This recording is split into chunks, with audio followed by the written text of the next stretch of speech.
3 मार्च 1707 बादशाह औरंगजेब की मृत्यु के पश्चात दिल्ली का मुगल साम्राज्य अपने अंत की तरफ बढ़ रहा था और दक्कन से मराठा साम्राज्य तीव्र गति से अपने विस्तार कार्य में जुड़ रहा था। छत्रपति शाहू महाराज के कुशल सेनापति बाजीराव पेशवा के नेतृत्व में अनेकों मराठा सरदार एकजुट होकर भारत के विस्तृत क्षेत्र पर अपना भगवा परचम लहराने लगे थे। उन्हीं बहादुर मराठा सरदारों में से एक थे मल्हार राव होलकर। पेशवा बाजीराव अपने विश्वसनीय सरदार मल्हार राव को 3 अक्टूबर 1730 में 74 परगनों का मालवा प्रांत जहांगीरी के रूप में सौंपते हैं। मल्हार राव इंदौर को अपनी राजधानी के रूप में स्थापित करते हैं। सन 1734 के एक दिन इंदौर से पुणे जाते हुए मल्हार राव अहमदनगर के चौंडी गांव विश्राम करने रुकते हैं। वहाँ संध्या समय मंदिर के आरती के दौरान उनकी नज़र 8-9 साल के एक तेजस्वी कन्या पर रुक जाती है। मल्हार राव अपने पुत्र खंडे राव के लिए एक उचित कन्या ढूंढ रहे थे। उसके प्रसन्न रूप और विनम्र वाणी से अति प्रभावित होकर मल्हार राव तुरंत उसे अपनी पुत्र वधू बनाते हैं। यही छोटी कन्या आगे जाके भारतीय संस्कृति एवं सुशासन के नए मापदंड स्थापित करती है, जो अपने असामान्य कर्तृत्व से सामान्य जनमानस के हृदय में ईश्वर का दर्जा प्राप्त करती है।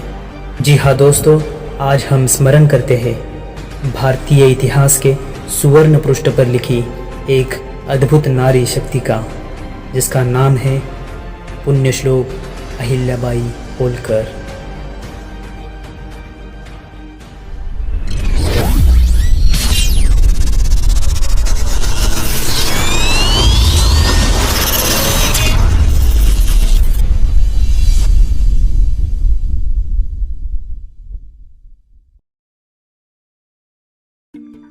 अहिल्याबाई का जन्म 31 मई 1725 में चौंडी गांव के पटेल मानकोजी शिंदे के घर हुआ। अहिल्या बचपन से बुद्धिमान कन्या थी। अपने सुसंस्कृत स्वभाव और मीठे बोल के कारण वो सबकी प्यारी दुलारी थी। महज 9 साल की उम्र में विवाह के पश्चात वो ससुराल में भी अपने मधुर स्वभाव से सबके मन मोह लेती है। मल्हार राव के पुत्र खंडे राव को राजसी कामकाज और व्यवहार में कोई रुचि नहीं थी। वे खुद इन सब से अलिप्त रहते थे। इस बात को लेकर मल्हार राव हमेशा चिंतित रहते थे।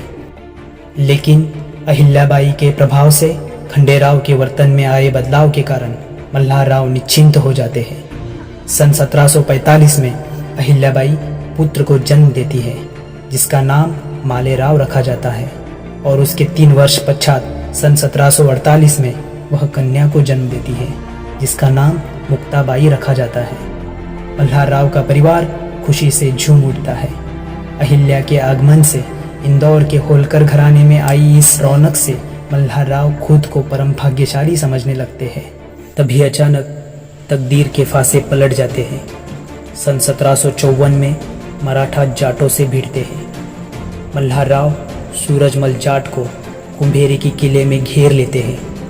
24 मार्च 1754 के इस मुहिम में खंडे राव भी मल्हार राव के साथ मोर्चा संभाले हुए थे कि तभी अचानक कुंभेरी किले की तोप से निकला गोला खंडे राव को अपना निशाना बना लेता है। खंडे राव की मृत्यु हो जाती है। मल्हार राव के एकलौते पुत्र तथा इंदौर राजगद्दी के वारस का दुखद अंत हो जाता है। इस घटना से समूचा मालवा सुन्न पड़ जाता है। अहिल्या अचेत निशब्द हो जाती है। अपने पुत्र को गोद में लेके रोते बिलखते मल्हार राव को देख सूरजमल जाट युद्ध समाप्ति की घोषणा करता है। शत्रु समेत संपूर्ण आसमंत शोक में डूब जाता है। तत्कालीन प्रथा के अनुसार अहिल्या सती जाने की तैयारी करने लगती है। यह देख मल्हार राव के पैरों के नीचे की जमीन खिसक जाती है। वो बड़े आर्त भाव से अहिल्या को समझाता है, अब मालवा को सिर्फ तुम्हारा सहारा है। अब तुम ही मेरे पुत्र हो। तुम नहीं रहे तो हम सबका क्या होगा। मल्हार राव के करुण भाव शब्द सुनकर अहिल्या के पैर स्तब्ध हो जाते हैं। वह सती जाने का निर्णय बदल लेती है और शेष जीवन मालवा की प्रजा के हित में समर्पित करने का दृढ़ निश्चय करती है। इस घटना के बाद मल्हार राव वापिस अलग अलग मुहिमों पर व्यस्त हो जाते हैं। मल्हार राव की अनुपस्थिति में अहिल्याबाई बड़ी कुशलतापूर्वक राजकारभार संभालने लगती है। चंद साल बीतने के बाद सन 1761 में मराठों का अफगान सेनानी अहमद शाह अब्दाली के साथ घनघोर पानीपत का युद्ध होता है। इस भयानक युद्ध में मराठों की बुरी तरह से हार होती है।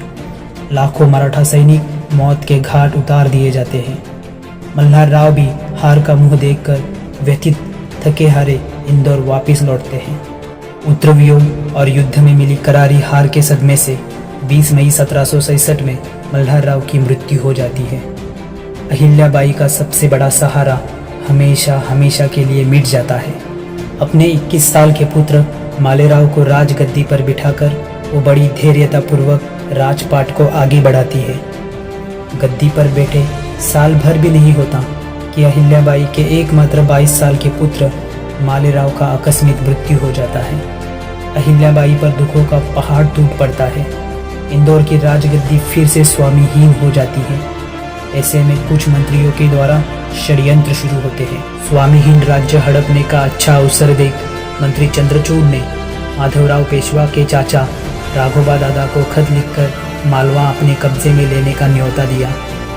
षड्यंत्र का पता चलते ही अहिल्याबाई ने सभी सूत्र अपने हाथों में लेकर खुद उत्तराधिकारी होने की घोषणा कर दी। तुकोजी राव, जो मल्हार राव के मानस पुत्र थे, उन्होंने भी अहिल्याबाई का साथ दिया। अहिल्याबाई ने अपनी बुद्धि चातुर्य का इस्तेमाल कर समय सूचकता दिखाते हुए सभी पड़ोसी राज्यों को तथा पेशवा को भी परिस्थिति से अवगत करवाया। उधर राघोबा दादा अपनी पूरी सेना लेकर उत्तर से मालवा की तरफ बढ़ रहे थे। क्षिप्रा नदी के किनारे पहुंचते ही उन्हें अहिल्याबाई का खत प्राप्त होता है, जिसमें अहिल्याबाई लिखती है, आप मुझसे युद्ध करने आए हैं। आप मुझे अबला नारी समझने की भूल ना करें। मैं खुद तलवार लेके मैदान में आपका सामना करूंगी।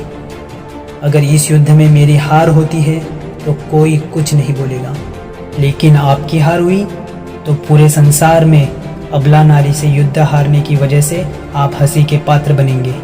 यह पत्र पढ़कर राघोबा के होश ठिकाने आ जाते हैं।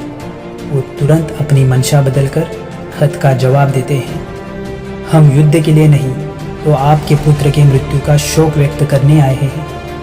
विद्वान अहिल्याबाई राघोबा के बातों में न आकर पुनः पत्र लिखती है, अगर आप पुत्र के मृत्यु का शोक व्यक्त करने आए हैं तो इतनी सेना क्यों लाए हो? यह घर और मालवा आपका ही है। राघोबा लज्जित होकर अहिल्याबाई से भेंट करते हैं और पुनः दक्खन वापस लौट जाते हैं।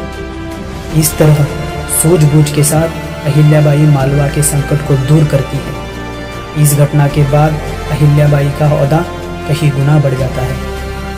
इंदौर से अपने पति, ससुर एवं पुत्र की यादें जुड़ी होने की वजह से वह तुकोजी राव के हाथों सेनापति पद की बागडोर सौंप इंदौर छोड़ नर्मदा किनारे बसे पुरातन गांव माहेशमती से अपना राजपाट का बेड़ा हाँकना शुरू करती है।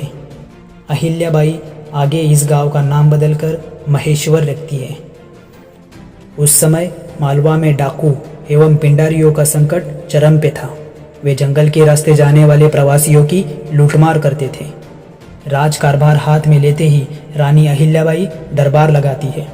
दरबार में वो घोषणा कर देती है, जो कोई डाकू एवं पिंडारियों का बंदोबस्त करेगा उसके साथ मैं मेरी पुत्री मुक्ताबाई का विवाह करवा दूंगी। तत्क्षण यशवंतराव फनसे नामक युवा सरदार बेड़ा उठाता है और अपनी प्रतिज्ञा पूर्ण करके ही वापस लौटता है। इस तरह अहिल्याबाई राज्य में शांति स्थापित करने और पुत्री को उचित वर ढूंढने ये दोनों कार्यों को कुशलतापूर्वक पूर्ण करती है। राज्य में पूर्ण शांति प्रस्थापित होने के पश्चात व्यापार व्यवसाय में वृद्धि हो जाती है। कला कौशल को अवसर प्राप्त होता है। भगवान शिव की नित्य आराधना करने वाली अहिल्या समस्त भारत में मंदिरों का जीर्णोद्धार एवं पुनर्निर्माण का कार्य हाथ में लेती है। अनेकों तीर्थस्थल एवं पवित्र नदियों के किनारे घाट बनवाती है। अनेकों धर्मशालाएं बनवाती है।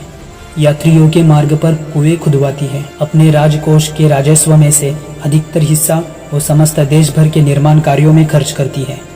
न्यायदान का कार्य करते वक्त वो हमेशा अपने हाथों में शिवलिंग थामे रहती थी।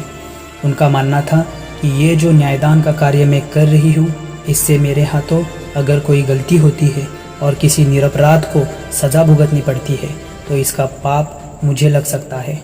तो हे प्रभु, आप खुद मेरी जगह बैठकर न्यायदान के इस कार्य को सत्यनिष्ठता से करने की सद्बुद्धि मुझको दो। निरंकुश, जुल्मी, अन्यायकारी राजसत्ताओं के दौर में इतनी प्रजाहित दक्ष प्रेम वत्सल रानी का मिलना मालवा के प्रजा के लिए महद्भाग्य की बात थी। इसलिए मालवा की जनता अहिल्याबाई को देवी के अवतार के रूप में देखने लगते हैं। वे उन्हें देवी अहिल्याबाई कहकर पुकारने लगते हैं। दोस्तों, देवी अहिल्या के शासित 28 साल भारतीय इतिहास के सुवर्ण पृष्ठ है। 13 अगस्त 1795 को देवी अहिल्या अपने उम्र के 70वें पड़ाव पर आखिरी सांस लेती है। आज देवी अहिल्या शरीर रूप में हमारे बीच मौजूद नहीं है, लेकिन उनके बनाए सैकड़ों मंदिर, नदियों के घाट, कुएं और धर्मशाला आज भी उनकी याद ताज़ा करती हैं। भारत की ऐसी महान कन्या रत्न को हमारा शत शत प्रणाम। जय हिंद।